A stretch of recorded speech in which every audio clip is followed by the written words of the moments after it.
Now, one of the members of Congress who wrote that letter, chairman of the House Intelligence Committee, Congressman Adam Schiff of California. Congressman, thanks so much for being with us. Mike Barnacle is here and has the first question for you. Mike. Mr. Chairman, according to the news reports, part of that letter implies that Russians might be funneling information to Senator Ron Johnson and his committee in the United States Senate undergoing an investigation right now of Joe Biden and his family. Is that accurate? And what's your response if it is accurate? I can't go into the underlying information, as you can imagine, but it was exactly 4 years ago that Senator Feinstein and I issued a public letter warning that the Russians were then beginning to interfere in the 2016 election. And now, we have the same concern that once again, a foreign power or foreign powers may be seeking, and they may be using some of the same modalities, and they may be using new techniques, such as laundering information through Congress with the intent of interfering and affecting our election. We think all the members of Congress should be made aware of it, so that none are unwitting of what the foreign nations may be doing to try to influence our election, and we can take steps. We know the president isn't going to. We know the president is going to merely invite any interference that may help him. The statement that you just read from Joe Biden, that's what a president says to try to deter and discourage foreign intervention. We're not going to get that from the existing president. And the best thing I think we can do in Congress is initially arm the members of Congress with information so they're not manipulated or used to propagate Russian or other disinformation. But also I think the country needs to be informed.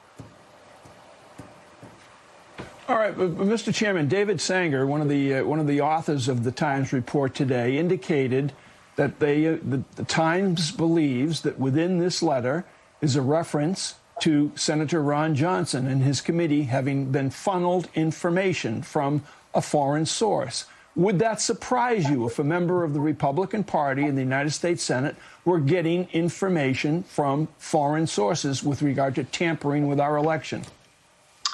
Well, I can only say, and this was an issue that we raised during the course of the impeachment, that we presented evidence and expert testimony. You recall Dr. Fiona Hill talking about how Republican members of Congress were propagating a Russian-originated fiction, in that case about Ukraine interfering in the 2016 election. And the import of that testimony and other evidence was that the president and his acolytes in Congress were stoking this CrowdStrike conspiracy theory that was of Russian origin. And, if there are issues like that, if there is intelligence suggesting that the Russians or any other power are similarly trying to influence U.S. politics, and in this case, a U.S. election, then the members of Congress need to be aware of it. And ultimately, the country needs to be aware of it.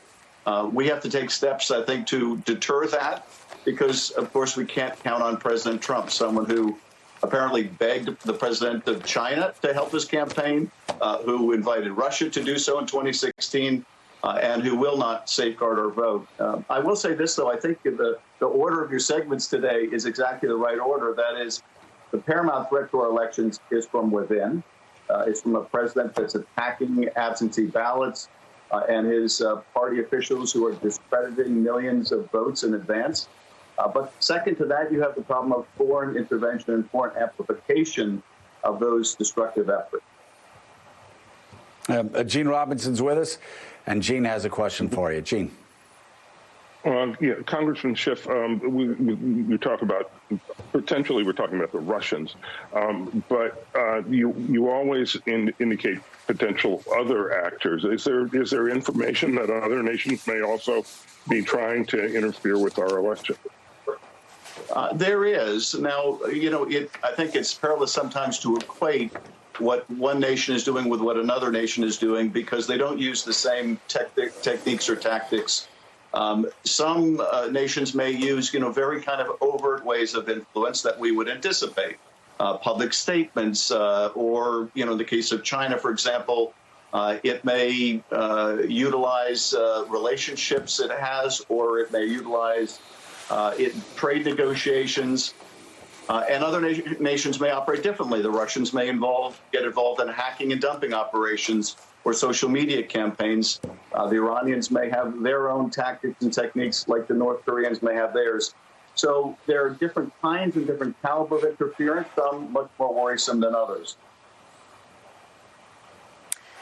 All right, Congressman Adam Schiff, thank you very much. A lot to worry about in the months